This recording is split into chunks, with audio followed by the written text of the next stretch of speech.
জিলা আয়ুক্তৰ কাৰ্যালয় সন্মুখত আমি বিক্ষোভ কাৰ্যসূচী গ্ৰহণ কৰিছো। ইয়াৰ পৰা আমি স্পষ্টভাৱে ক'ব বিচাৰিছো যি সময়ত অসমৰ মুখ্যমন্ত্ৰীগৰাকীয়ে সপোনত অসমৰ ভাৰতবৰ্ষৰ 5খন ৰাজ্যৰ ভিতৰত অসমক এখন কৰিব বিচাৰে, সেই সময়তে কিন্তু অসমৰ কৃষক ৰাইজে যি হাৰাশাস্তিৰ সন্মুখীন হ'বলগীয়া হৈছে অতিকে দুৰ্ভাগ্যজনক আৰু দুখজনক কথা। আমি স্পষ্টভাৱে ক'ব বিচাৰিছো যে অসমৰ বায়ু পানীৰ লগত সম্পৰ্ক নথকা জলসিঞ্চন বিভাগৰ মন্ত্ৰী অশোক সিংগাল ডাঙৰীয়াক অতি শীঘ্ৰে বৰ্খাস্ত কৰিব লাগে। তেখেতৰ নিজৰ পদবী বা তেওঁৰ যদি লাজ আছে, তেওঁৰ যদি সন্মান আছে, তেখেতে নিজে ইয়াৰ পৰা নিজে অব্যাহতি ল'ব লাগে। কাৰণ যি সময়ত অসমৰ কৃষক ৰাইজে সেই সময়ত খেতি পথাৰত তেখেতে ব্যস্ত হ'ব লাগিছিলে, সেই সময়ত কিন্তু কৃষকসকল এতিয়া কেৱল মূৰে কপালে হাত দি তেওঁলোকে কেৱল বতৰক ৰখিবলগীয়া আছে। যি সময়ত অসমৰ মানুহবোৰে অসমৰ মুখ্যমন্ত্ৰী বা অসম চৰকাৰখনে ডিজিটেল ইণ্ডিয়াৰ কথা কয়, সেই সময়তে কিন্তু প্ৰকৃতিক ভৰসা কৰি অসমৰ কৃষক ৰাইজে কিন্তু হাত সাৱটি বহি থাকিবলগীয়া হৈছে। দুৰ্ভাগ্যজনক দুখজনক কথা।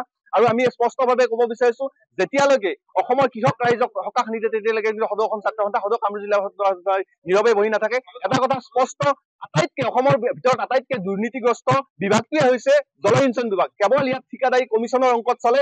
আমাৰ কামৰূপ জিলাৰো এই জলসিঞ্চন বিভাগটো অতিশয় দুৰ্নীতিপৰায়ণ এটা বিভাগ। কাৰণ যি সময়ত চলাৰ চিষ্টেমে গোটেই অসমত পানী যোগানৰ ব্যৱস্থা কৰিব লাগিছিলে, সেই জিলাখনত আপুনি ঘূৰক, ক'ৰবাত যদি কোনোবা এটা ঠাইত যদি চলাৰ চিষ্টেমটো ভালকৈ চলিছে, আজিলৈকে কিন্তু কোনো ধৰণৰ এই যি সৌৰ শক্তি পৰিচয় যি ধৰণৰ পানী যোগান ধৰিবলৈ আজিলৈকে ধৰা নাই। এই বিভাগটোত যিসকল দায়িত্বত আছে, তেখেতসকলৰ দায়িত্বত থকাখিনি তদন্ত হ'ব লাগিব। কাৰণ কেৱল মাত্ৰ ঠিকাদাৰী ব্যৱস্থাত কমিশ্যনৰ অংকত চলিলে কিন্তু নহ'ব। অনাগত দিনকেইটাত কিন্তু সদৌ অসম ছাত্ৰ সন্থা, সদৌ কামৰূপ জিলা ছাত্ৰ সন্থা নীৰৱে বহি নাথাকে।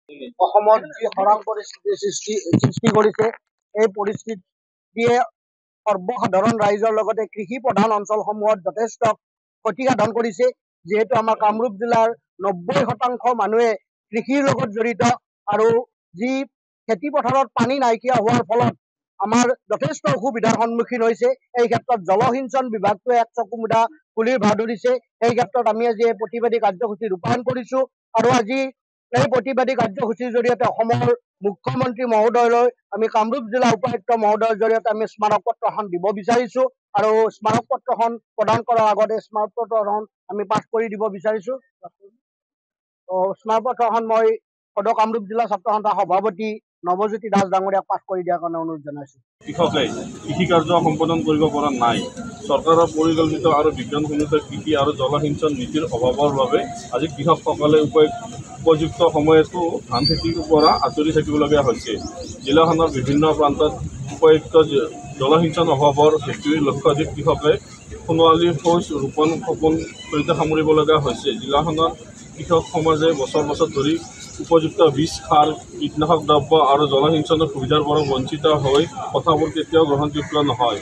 মূৰৰ ঘাম মাটিত পেলাই জিলাখনৰ কৃষকসকলে পানী সিঁচি হ'লেও কঠীয়া বীজ সিঁচিছিল যদিও কৃষি কাৰ্যৰ অনাবৃষ্টিৰ হেতু সেয়া পূৰণ কৰা অসম্ভৱ হৈ নুঠিল। ফলত জিলাখনৰ লক্ষাধিক কৃষকৰ বিস্তাৰ ক্ষতিসাধন প্ৰায় নিশ্চিত হৈছে।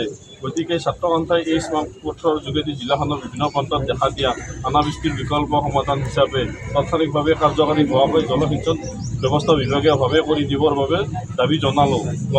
যিকোনো খবৰৰ বাবে যোগাযোগ কৰক 7099017330 লগতে 7099017110 নম্বৰত।